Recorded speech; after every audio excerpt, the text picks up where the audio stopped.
درود شریف پڑھ لیجیے 3 بار. اللهم صل على سيدنا اللهم صل على اللهم صل على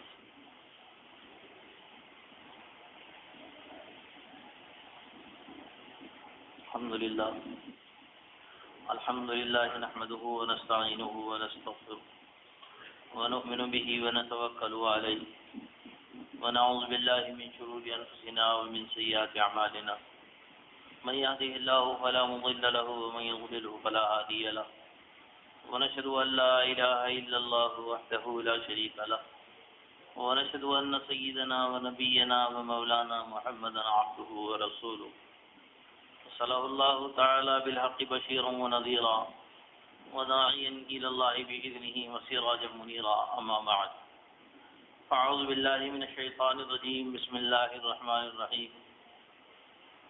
لقد كان لكم في رسول الله أسوة حسنة صدق الله العظيم. قال النبي صلى الله عليه وسلم لا يؤمن أحدكم حتى أكون أحب إليه من والده وولده والناس أجمعين أو كما قال عليه الصلاة والسلام. بزرگوں، دوستو، عزیز ساتھیو، یہ حضور پاک علیہ الصلاۃ والسلام کے ولادت باسعادت کا بھی مہینہ ہے، اور دنیا سے جو آپ پردہ فرمائے ہیں پیر کے دن، وہ ایک عظیم سانحہ امت کے لیے، وہ بھی ایسے ہی وقت میں ہوا ہے.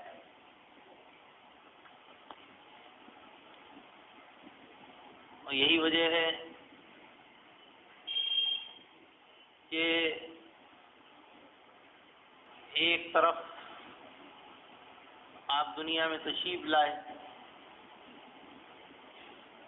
اور دوسری طرف پھر آپ دنیا سے پردہ فرما گئے. صحابہ کرام کو جو جدائیگی کا غم تھا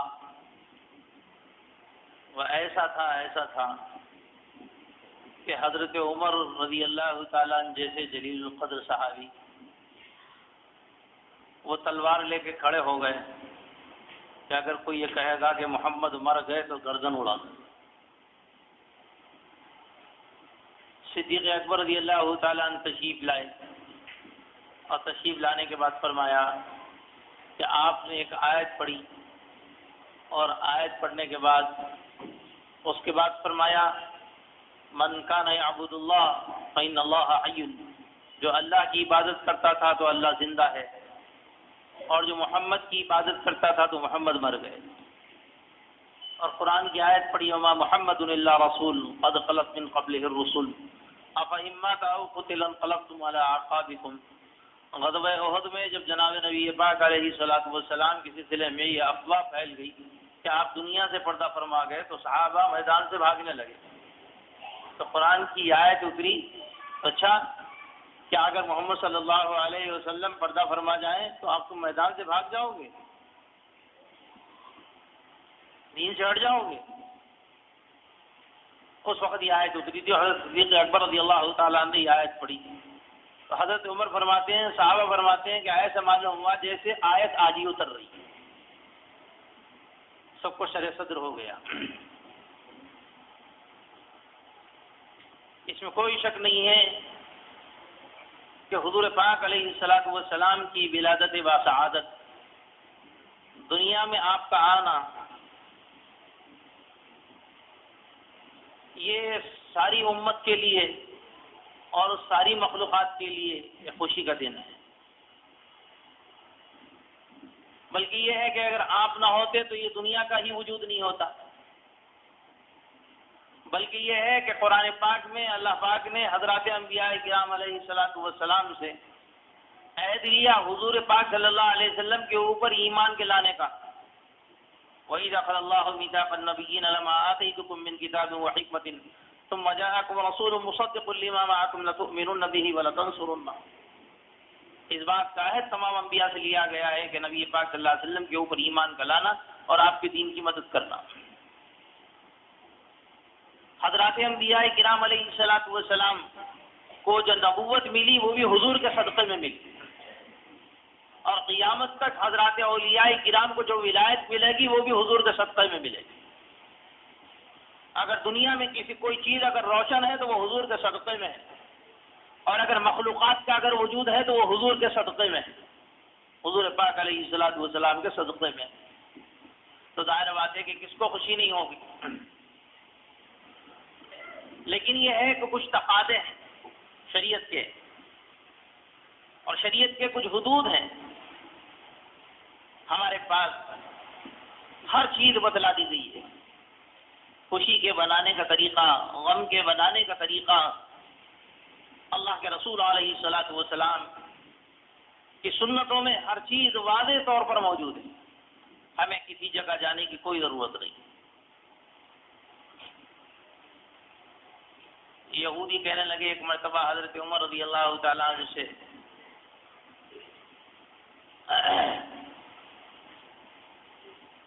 کہ قرآن میں ایک ایسی آیت اتری ہے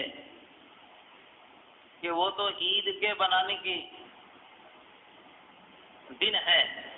حضرت عمر نے فرمایا کہ ہمیں معلوم ہے وہ کون سی آیت ہے، الیوم اکملت لکم دینکم واتممت علیکم نعمتی ورضیت لکم الاسلام دینا۔ دین مکمل ہو گیا، نبیوں کا دروازہ بند ہو گیا، ختم نبوت کا اعلان ہو گیا، اب کوئی نبی اس دنیا میں آنے والے نہیں ہے، رسول پاک علیہ الصلوۃ والسلام آخری نبی ہے۔ فرمایا کہ لیکن اللہ کے رسول علیہ الصلوۃ والسلام نے طریقہ بتا دیا کہ عید کتنی ہے، جو فرمایا کہ ایک تو عید الاضحیٰ ہے اور ایک عید الفطر ہے۔ اس کے طریقے بھی بتائے کہ عید الفطر کیسی بنانی چاہیے اور عید الاضحیٰ کیسے بنانا چاہیے۔ اس کے شکرانے کے طور پر قربانی کے لیے جانور رکھا، اور اس کے شکرانے کے طور پر نوافل بھی رکھی، واجب نماز بھی رکھی، اور اس کے ساتھ ساتھ صدقہ فطر بھی رکھا تاکہ غریبوں کا تعاون ہو جائے۔ تو غرض یہ کہ ہمارے پاس جو اسلام میں ہر چیز کا ایک طریقہ ہے، غم کے منانے کا بھی ایک طریقہ ہے۔ یہ نہیں کہ ہم اپنی خواہش پہ چلنے، یعنی اللہ کے رسول علیہ الصلوۃ والسلام نے فرمایا لا یؤمن احدکم حتی یکون هواه تبعا لما جئت به، جب تک وہ مومن نہیں ہو سکتا کہ جب تک کہ اپنی خواہشات کو دین کی تابع نہ کرے۔ اصل چیز دین، اصل چیز حضور پاک صلی اللہ علیہ وسلم کی سنت، اصل چیز حضور پاک صلی اللہ علیہ وسلم کا طریقہ، یہ بنیاد ہے امت کے۔ حضور پاک صلی اللہ علیہ وسلم نے جو کام جس طریقے سے کیا ہے اس طریقے سے کرنا مسنون ہے، اس طریقے سے کرنا سنت ہے، وہی ایک طریقہ ہے۔ اگر کوئی شخص نماز پڑھتا ہے، حضرت شیخ الحدیث مولانا زکریا صاحب رحمۃ اللہ علیہ نور اللہ مرقدہ کے والد محترم حضرت مولانا یحییٰ صاحب نے لکھا ایک جگہ، کیوں فرمایا کہ اگر کوئی شخص نماز پڑھتا ہے لیکن سنت کے خلاف پڑھتا ہے تو اس کو ثواب نہیں ملے گا، لیکن یہ کہ ایک شخص بیت الخلاء جاتا ہے، حضور پاک صلی اللہ علیہ وسلم کے طریقے کے مطابق جاتا ہے تو بیت الخلاء جانے کا ثواب ملے گا اس کو۔ جس طریقے کے اوپر اللہ کی رضا نہ ہو اور جس طریقے کے اوپر حضور پاک صلی اللہ علیہ وسلم کی سنت کی مہر لگی ہوئی نہ ہو، وہ طریقہ اللہ کے پاس قابل قبول نہیں ہوتا ہے۔ یہی تو طریقہ ہے، اللہ کے پاس کوئی چیز قابل قبول اگر ہو اور اللہ کسی چیز کو مستحسن نگاہ سے دیکھتے ہوں اور اچھی نگاہ سے دیکھتے ہوں، وہ طریقہ ہے کیا ہے کہ اللہ کی رضا ہو اور حضور پاک علیہ الصلوۃ والسلام کا طریقہ کی مہر لگی ہوئی ہو۔ اللہ کے نبی علیہ الصلوۃ والسلام نے یہ عمل کس طریقے سے کیا ہے۔ اس وجہ سے غم کے بنانے کا بھی ہمارے پاس طریقہ ہے۔ حضرت ابراہیم کا انتقال ہوا رسول پاک صلی اللہ علیہ وسلم کے صاحبزادے، اللہ کے رسول علیہ الصلوۃ والسلام کی آنکھوں سے آنسو جاری تھے، آنسو ٹپکنے لگے۔ صحابہ کو بڑا تعجب ہوا، اللہ کے نبی آپ بھی روتے ہیں؟ آپ نے فرمایا کہ کیا میرا انسان کا دل نہیں ہے؟ کہ میرے انسان کا دل نہیں ہے، نبی بھی روتا ہے، مجھے بھی بیٹے کے جانے کا غم ہے۔ اس طریقے سے رونا تو سنت ہے کہ کوئی جدا ہوتا ہے تو آنکھوں سے آنسو ٹپکتے ہیں، لیکن یہ ہے کہ یوں فرمایا کہ ہاں ایسا واویلا کرنا، ایسا نوحہ کرنا جیسے مشرکین مکہ کرتے تھے غم کے موقع کے اوپر، حرام، چیرنا، پھاڑنا، کپڑوں کو پھاڑنا اور الٹے سیدھے بیانات زبان سے نکالنا، اللہ پہ شکوہ، اللہ پہ شکایت کہ کیا انہی کو لینا تھا، کیا انہی کو مرنا تھا، کہ آپ کے خزانے میں کوئی اور نہیں لے سکتے تھے، آپ کسی اور کو لے لیتے تو اچھا تھا، یہ حرام ہے، اس کی اجازت نہیں شریعت۔ اس وجہ سے حضور پاک صلی اللہ علیہ وسلم کا اصل طریقہ ہے کہ خوشی بنانے کا بھی طریقہ وہ ہے جو اللہ کے رسول علیہ الصلوۃ والسلام نے جو عمل جس طریقے سے کیا ہو، خوشی کو جس طریقے سے آپ نے منائی ہو اس طریقے سے خوشی منانا سنت ہے، آپ نے غم جس طریقے سے منایا ہو اس طریقے سے غم کا منانا سنت ہے۔ اور دنیا میں اگر کوئی ایسا طریقہ ایجاد ہوتا ہے کہ انسان اپنے نفس کے چوچلوں کے لیے، اپنی خواہشات کے لیے اگر کوئی ایسا طریقہ اختیار کرتے ہیں کہ صاحب میری چل جائے اور میری طبیعت خوش ہو جائے اور میرا نفس خوش ہو جائے، خدا کی قسم اللہ کے پاس اس کا کوئی ثواب نہیں، اللہ کے پاس اس کا کوئی اجر نہیں ہے۔ صحابہ کرام سے زیادہ کون عاشق ہو سکتا ہے؟ قسم کھائی جا سکتی ہے کہ صحابہ کرام سے زیادہ عاشق رسول کوئی نہیں ہو سکتا ہے۔ کیا کوئی ان سے زیادہ عاشق رسول ہو سکتا ہے کہ صدیق اکبر رضی اللہ تعالیٰ نے اپنی جان کو، اپنے مال کو، ہر چیز کو قربان کر دیا تھا، ہر چیز قربان کر دی تھی، مال ہے، حتیٰ کہ مطلب ہے کہ آپ نے کتنی رعایت فرمائی۔ اللہ کے رسول علیہ الصلوۃ سیرت میں لکھا ہوا ہے کہ اللہ کے رسول علیہ الصلوۃ والسلام کو اگر کوئی میرے مال کی ضرورت پڑے اور اللہ کے رسول صلی اللہ علیہ وسلم کہیں کہ ابو بکر تم مال دے دو مجھے، اور اللہ کے رسول کا ہاتھ نیچے ہو جائے، ابو بکر کا ہاتھ اونچا ہو جائے، تو یہ بھی رسول اللہ کی توہین ہوگی۔ یہ سوچ رہے ہیں، ابو بکر سوچ رہے ہیں، اور سوچ کے مطلب کہ رات کی تنہائی میں دعا مانگ رہے ہیں، اے اللہ اے اللہ۔ خود اللہ کے رسول یہ کہتے ہیں کہ ابو بکر تمہارا مال میرا مال، یہ دعا کر رہے ہیں، رات کی تنہائی میں دعا کر رہے ہیں کہ اے اللہ۔ اللہ کے رسول خود کہتے ہیں علیہ الصلوۃ والسلام کہ ابو بکر تمہارا مال میرا مال۔ صدیق اکبر رضی اللہ تعالیٰ نے کی دعائیں ایسی قبول ہوئی، ایسی قبول ہوئی، اللہ کے نبی نے فرمایا کہ ابو بکر تمہارا مال میرا مال۔ اب لہذا جو میرا مال ہے تو وہ مانگنے کا کیا ہے مسئلہ، یہ سارا کا سارا آپ کے لیے ہے، میرے خاندان آپ کے لیے ہے، میری جان آپ کے لیے ہے، میرا مال آپ کے لیے ہے۔ اس وجہ سے صدیق اکبر رضی اللہ تعالیٰ نے جب اللہ کے نبی علیہ الصلوۃ والسلام نے کوئی مسئلہ پیش کیا ہے تو ساری کی ساری چیزوں کو لے جا کے پیش کر دیا، حتیٰ کہ غزوے کے موقع کے اوپر آپ نے جب اعلان فرمایا تو حضرت عمر آدھا مال لے گئے اور آدھا مال بھی بچوں کے لیے چھوڑا، اور صدیق اکبر سے پوچھا ابو بکر کیا لے کر آئے، تو فرمایا اللہ کے رسول یہ سارا کا سارا جھاڑو دے کر آپ کی خدمت میں لایا ہوں، گھر میں اللہ اور اللہ کے رسول کو چھوڑ کے آ گیا۔ یہ ابو بکر کا مقام تھا، منشے رسول سے واقف تھے وہ، اسی وجہ سے مقام صدیق کے اوپر تھے۔ یہی وجہ کی کہ ایسی مطلب یہ ہے کہ خاندان کی قربانی دی کہ اللہ کے رسول علیہ الصلوۃ والسلام کے منشے کو اور ایک ایک چیز کو آپ سمجھتے تھے کہ آقا نامدار تاجدار مدینہ محمد عربی صلی اللہ علیہ وسلم کو کوئی تکلیف نہ ہو، آپ کے کہنے سے پہلے کوئی مسئلہ حل ہو جائے اور میں دل کے اندر بات آ جائے۔ تو فرمایا کہ جس وقت سیرت کی کتابوں میں لکھا ہوا ہے کہ جس وقت ہجرت کا موقع یعنی حکم ہوا اور آپ راتوں رات نکل کر آئے اور صدیق اکبر رضی اللہ تعالیٰ گھر میں تشریف فرما تھے، جیسے آہٹ کی آواز آئی کہ آپ آ رہے ہوں، ابو بکر نے فوری مکان کھولا، دروازہ کھولا اور کود گئے۔ اللہ کے رسول صلی اللہ علیہ وسلم نے فرمایا ابو بکر سے کیا تمہیں معلوم تھا میرا آنا، کیا تمہیں معلوم تھا میرا آنا؟ تو ایک دم آہٹ پہ نکل کے آ گئے۔ اللہ اکبر، کیا فرمایا؟ کہ فرمایا اللہ کے رسول میں کچھ اشاروں سے یہ سمجھ رہا تھا کہ ہجرت ہونے والی ہے، مجھے کچھ ایسا سمجھ میں آ رہا تھا اشاروں سے کہ ہجرت ہونے والی ہے، تو جس دن سے میری عقل یہ کہہ رہی تھی کہ ہجرت ہونے والی ہے اس دن سے رات کو سونا میں نے چھوڑ دیا۔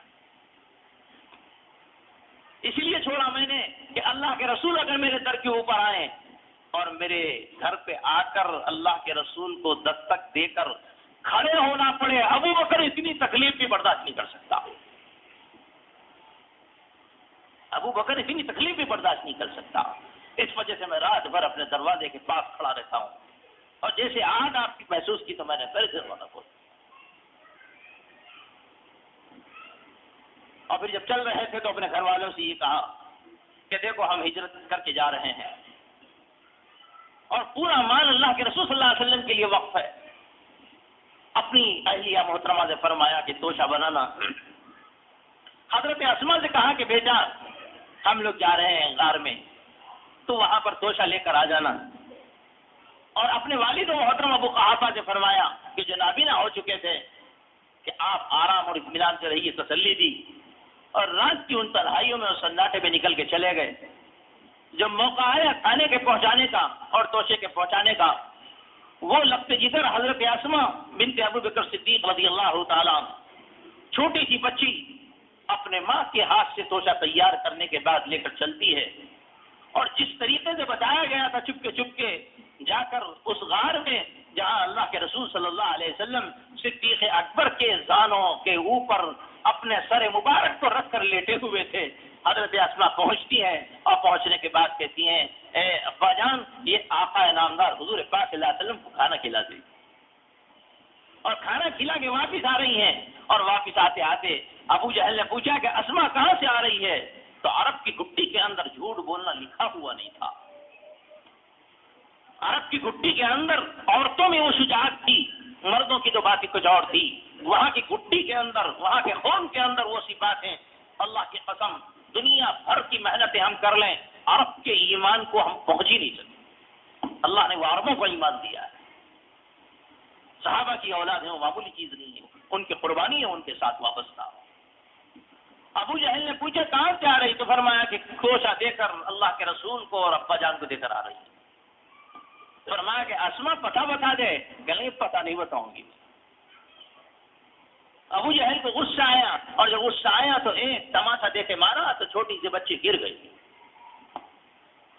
اور کہا ابو جہل نے کہ اسما پتہ بتا دے. کہنے لگے کہ ابو جہل میں نہیں بتا سکتی، چاہے تو جان سے مار دے، جان کی قربانی ہے، لیکن پتہ نہیں بتا سکتی میں. وہ حوصلہ، وہ شجاعت، وہ جواں مردی. ابو جہل کو غصہ آیا اور اس نے چوٹی پکڑ کے دے مارا، اور دے مارنے کے بعد خون نکلنے لگا. چھوٹی سی بچی اس غار میں پہنچی، اور جب اللہ کے رسول علیہ الصلوۃ والسلام نے دیکھا کہ اسما صورت روئی روئی ہے، جسم کے اوپر عجیب کیفیت ہے، آنکھوں سے آنسو جا رہے ہیں اور پیشانی کے اوپر خون کا دھبا ہے. فرمایا کہ اسما کیا بات ہے، کیوں رو رہی ہے، اور پھر یہ کیفیت کیوں ہوئی؟ چھوٹی بچی تھی، ہڑکیاں لگ گئی. اور فرمایا اللہ کے رسول قصہ یہ ہے کہ میں آپ کے پاس سے جا رہی ہوں، اور آپ کے پاس آنا جانا کھانا لانے کا ہے، اور ابو جہل نے مجھ سے پوچھا آپ کا پتہ تو میں نے منع کر دیا. تو ابو جہل نے مجھے مارا، تھپڑ مارا، اور نہ بتانے کے اوپر میری چوٹی پکڑ کر پتھر پہ دے ماری، جس کی وجہ سے میری پیشانی پھٹ گئی اور خون بہ رہا ہے. اللہ کے رسول صلی اللہ علیہ وسلم کو برداشت نہیں ہوا، آنکھوں سے آنسو جاری ہو گئے، اور فرمایا اے اللہ میں نے سب کا حق ادا کر دیا، لیکن ابو بکر کا حق ادا نہیں کر سکا، وہ تو کل قیامت ہی میں ادا ہوگا. اس خاندان کی یہ قربانی، اندازہ لگائیے کہ کیا کوئی مطلب یہ کہ صدیق اکبر سے زیادہ عاشق رسول ہو سکتا ہے؟ کیا کسی نے ایسی جان کی اور مال کی اور خاندان کی اور سب کچھ قربان کیا ہو؟ کوئی نہیں کر سکتا. اور جس کے مقام پہ یہ حال ہو کہ عرش سے اللہ کے رسول علیہ الصلوۃ والسلام کے پاس بیٹھے ہوئے ہوں، تو صدیق اکبر کو عرش سے سلام آ رہا ہو، اور آ کے فرشتہ یہ کہہ رہا ہو کہ اللہ کے رسول اللہ ابو بکر کو سلام بھیج رہے ہیں. کیا مقام ہو؟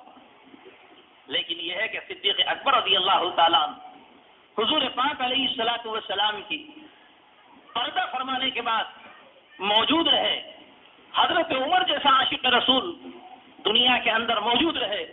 حضرت علی جیسے عاشق رسول جنہوں نے ایک مرتبہ صرف یہ محسوس کیا تھا کہ اللہ کے رسول علیہ الصلوۃ والسلام محسوس کیوں ہو رہا ہے کہ کچھ ضرورت ہے اور اللہ کے نبی کے پاس کوئی چیز نہیں ہے، تو ایک یہودی کے باغ میں جاتے ہیں، اور یہودی کے باغ میں جانے کے بعد کہتے ہیں کہ میں ایک مطلب ایک ایسا کرتا ہوں کہ تیرے باغ کو پانی دیتا ہوں اور ڈول سے سینچ کر پانی بہاتا ہوں، اور تو یہ بتا دے کہ کتنے کھجور پہ یہ معاملہ طے ہو جائے گا. اس نے کہا کہ ایک ڈول پہ ایک کھجور، ایک ڈول پہ ایک کھجور. حضرت علی کے گھر میں فاقے ہیں، حضرت فاطمہ بھوک سے پریشان ہیں، حضرت حسنین بھوک سے پریشان ہیں. لیکن اللہ کے نبی کو دیکھا کہ وہاں کچھ عجیب و غریب کیفیت ان کے گھرانے کے اندر ہے، تو حضرت علی کو رہا نہیں گیا اور سیدھے جا کر 17 ڈول سینچے اور اس کے بعد میں 17 کھجور ان کو ملے شام کے موقع کے اوپر، تو وہ آئے در اقدس پہ حضور پاک علیہ الصلوۃ والسلام کے در دولت کے اوپر آنے کے بعد فرمایا اللہ کے رسول یہ آپ تحفتاً رکھیے اپنے پاس۔ آپ نے حضرت علی کو دیکھا، آپ تو نبی تھے، آپ نے فرمایا کہ علی یہ کہاں سے آئے؟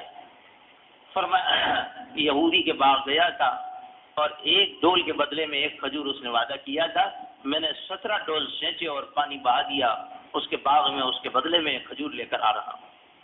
اللہ کے نبی علیہ الصلوۃ والسلام نے حضرت علی کو دیکھا اور دیکھ کر فرمایا کہ علی کہیں تجھے یہ محنت، یہ مجاہدہ، یہ مشقت میری محبت سے تو تجھے نہیں گھسایا؟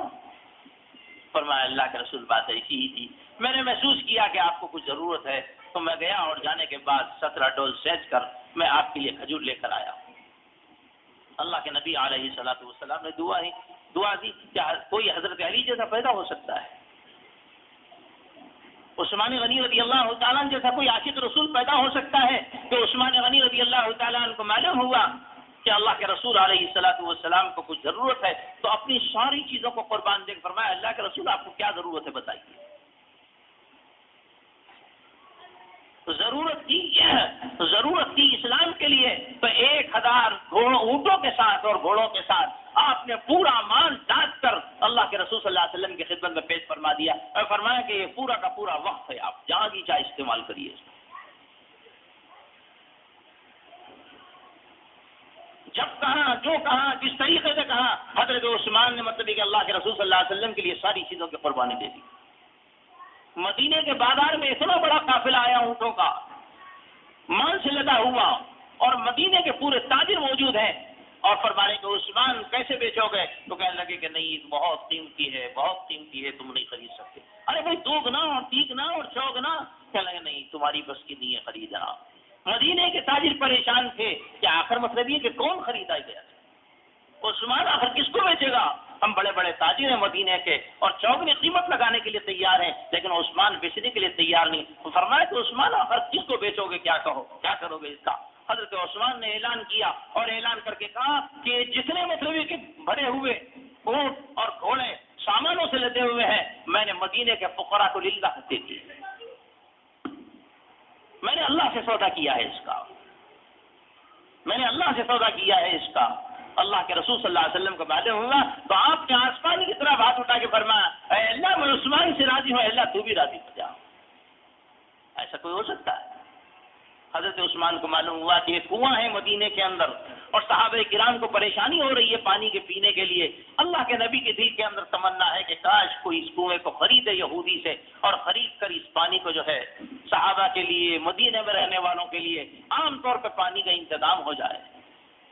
حضرت عثمان کو جیسے منشا معلوم ہوئی تو سیدھا گئے اور یہودی سے کہا کہ کیا قیمت لگا لگا لیں اور اس کنویں کو دے دیں، اور اس کنویں کو خریدا اور مدینے میں اعلان کر دیا کہ پانی یہاں سے فری لے جاؤ، کوئی پانی خریدنے کی ضرورت نہیں ہے۔ صحابہ کا تو یہ حال تھا، جن صحابہ کرام کی یہ کیفیت ہو، ابو بکر کا یہ معاملہ ہو، حضرت عمر کا یہ معاملہ ہو کہ جو منشا نبوی ہو اس منشے کے لیے اپنی قربانی کے لیے تیار،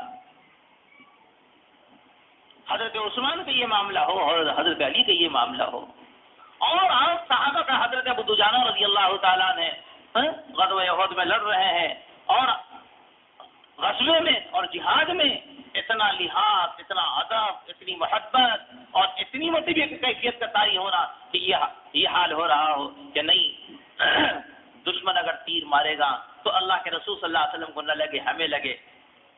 ہو سکتا ہے کہ ایسے ہی ہو کہ مطلب یہ کہ اس طریقے سے سینہ کر دیں اور سینہ کرنے کے بعد اپنے سینے کے اوپر لے لیں اور اللہ کے رسول صلی اللہ علیہ وسلم کو بچا لیں، تو وہ غزوے کے اندر یہ سوچ رہے ہیں کہ پیٹھ اگر نبی کے پیچھے ہو گئی تو نبی کی توہین ہو جائے، تو اپنی پیٹھ کو پیچھے کیا، تیر لگائے اور اللہ کے رسول صلی اللہ علیہ وسلم کے سامنے مطلب ہے کہ اپنے بچاتے رہے، پورے تیر کمر کے اوپر لگتے رہے لیکن اللہ کے رسول کی بے ادبی کو برداشت نہیں کیا۔ جہاد جیتے گا حضرت اویس قرنی رضی اللہ تعالیٰ عنہ کو معلوم ہوا، جن کو مطلب کہ اللہ کے نبی نے فرمایا تھا کہ اویس تم اپنی ماں کی خدمت کرو بس ختم، میری زیارت کو بھی آنے کی کوئی ضرورت نہیں ہے. اس لیے کہ اصل تو یہ ہے اللہ کے نبی کی اتباع، اللہ کے رسول صلی اللہ علیہ وسلم کی اطاعت، کہ نبی جو کہہ دے وہ کرو، نبی کے بارے میں جو کہہ دیا گیا وہ کرو، اتباع کرو، اطاعت کرو، جو حکم دے وہ کرو. اپنی زیارت سے ان کو کہا کہ زیارت کے لیے آنے کی ضرورت نہیں، ماں کی خدمت کرو، تمہاری جنت اسی میں لکھی ہوئی ہے. تو وہ آئے نہیں، ماں کی خدمت میں رہے. لیکن وہ ایسے تھے ان کو معلوم ہوا کہ غزوہ احد میں اللہ کے رسول صلی اللہ علیہ وسلم کے دندان مبارک شہید ہو گئے، تو پورے دانت کو مار مار کے پورے دانتوں کو گرا دیا. کسی نے پوچھا کہ اوے اللہ کے نبی کے تو 2 دانت گئے ہیں، تم نے اپنے پورے دانتوں کو کیوں نکال دیا؟ تو فرمایا اللہ کے نبی کا کون سا دانت گیا مجھے نہیں معلوم ہے، اس وجہ سے میں نے پورے دانت نکال دیے کہ ہو سکتا ہے کہ وہ دانت میرے منہ میں نہ رہ جائے جو اللہ کے نبی کا دانت گرا. اس قسم کی کیفیت صحابہ کی تھی، اللہ کے رسول علیہ الصلوۃ والسلام کے عشق میں، اللہ کے رسول صلی اللہ علیہ وسلم کی محبت میں، یہ کیفیت صحابہ کی تھی. تو کیا صحابہ کو نہیں معلوم تھا کہ خوشی کیسے منانا؟ کیا صحابہ کو نہیں معلوم تھا کہ غم کیسے منانا؟ صحابہ کو یہ بھی معلوم تھا کہ خوشی کیسے منانا، اور صحابہ کو یہ بھی معلوم تھا کہ غم کیسے منانا. اس وجہ سے قرآن اور حدیث کے اندر خوشی منانے کا بھی ایک طریقہ ہے، اور قرآن اور حدیث کے اندر غم کے منانے کا بھی طریقہ ہے. اللہ کے رسول جو طریقہ بتا دیں وہی کامیابی کا طریقہ ہے، اور کامیاب اس طریقے کے خلاف چاہے دنیا سے کوئی بڑے سے بڑا آدمی کوئی کام کرنے لگے اور حضور پاک صلی اللہ علیہ وسلم کے منشے کے خلاف ہو، اور حضور پاک صلی اللہ علیہ وسلم کے طریقے کے خلاف ہو، اور حضور پاک صلی اللہ علیہ وسلم کی سنت کے خلاف ہو، تو اللہ کے پاس نہ اس کا کوئی ثواب ہے، نہ اس کا کوئی اجر ہے، نہ کوئی چیز. بنیادی چیز محبت کا طریقہ یہی ہے. اللہ کے رسول صلی اللہ علیہ وسلم سے محبت کرنے کا یہی طریقہ ہے کہ حضور پاک صلی اللہ علیہ وسلم کی منشا کیا ہے، حضور پاک صلی اللہ علیہ وسلم کا طریقہ کیا ہے.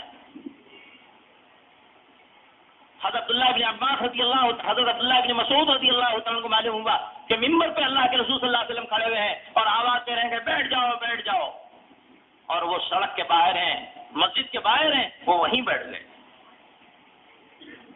وہ وہیں بیٹھ گئے. کیا ان کو اتنی سمجھ نہیں تھی کہ اللہ کے نبی کس کو کہہ رہے ہیں بیٹھنے کے لیے؟ کیا صحابہ کو سمجھ نہیں تھی؟ نعوذ باللہ، ان کو نہیں معلوم تھا کہ کس کو بیٹھنے کے لیے کہہ رہے ہیں. کسی نے پوچھا کہ عبداللہ تم یہاں کیوں بیٹھ گئے؟ تو فرمایا کہ ممبر رسول سے میرے کان میں اللہ کے نبی کی آواز پڑی کہ بیٹھ جاؤ، اب میں اس کے آگے نہیں جا سکتا.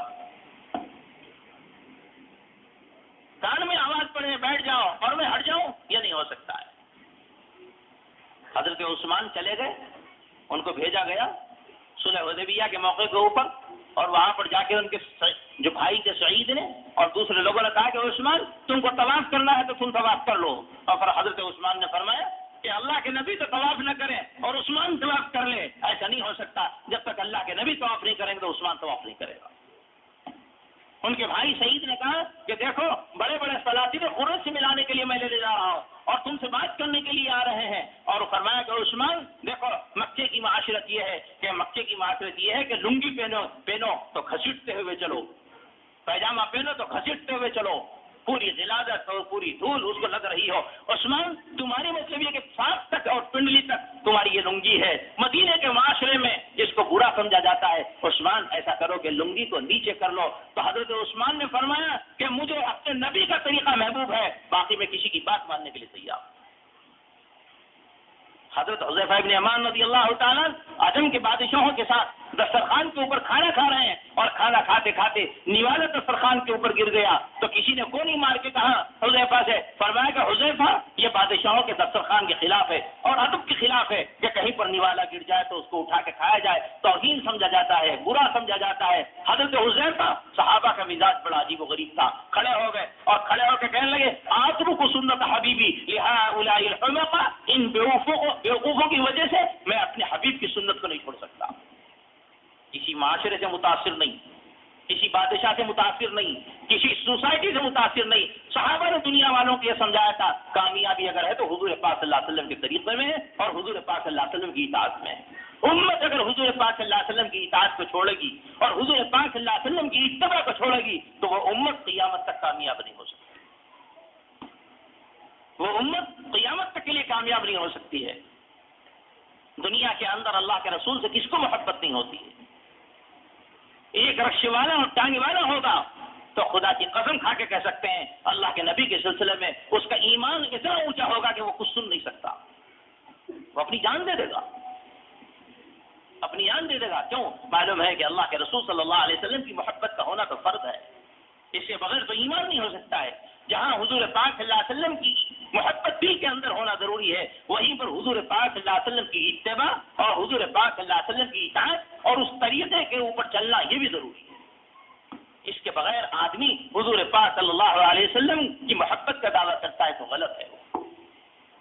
اس وجہ سے ہمارا یہ کہنا ہے کہ حضور پاک علیہ الصلوۃ والسلام نے ہر ایک طریقہ بتایا ہے، خوشی کے بنانے کا بھی ایک طریقہ بتایا ہے، غم کے بنانے کا بھی ایک طریقہ بتایا ہے، زندگی میں اور معاشرے کے اندر جتنے طریقے ہیں اللہ کے رسول علیہ الصلوۃ والسلام نے ہر شعبے کے اندر یہ بتایا ہے کہ میری سنت اور میرا طریقہ اس طریقے سے ہے اور اس طریقے سے کرنا چاہیے۔ اس وجہ سے صحابہ کی زندگی کو پڑھنے کے بعد اور حضور پاک صلی اللہ علیہ وسلم کی قرآن اور حدیث کو پڑھنے کے بعد انسانوں کو مطلبی کا ایک پیغام دینا چاہیے کہ قرآن اور حدیث کا مطالعہ کر کے جتنے مطلبی کے شعبہ زندگی کے شعبے ہیں ان شعبوں کے اندر حضور پاک صلی اللہ علیہ وسلم کی تعلیمات کو عام کرنا چاہیے۔ اللہ سے دعا فرمائیں اللہ پاک ہم سب کو محبت اور اطاعت اور اتباع کرنے کی توفیق نصیب فرمائے۔ وآخر دعوانا الحمدللہ۔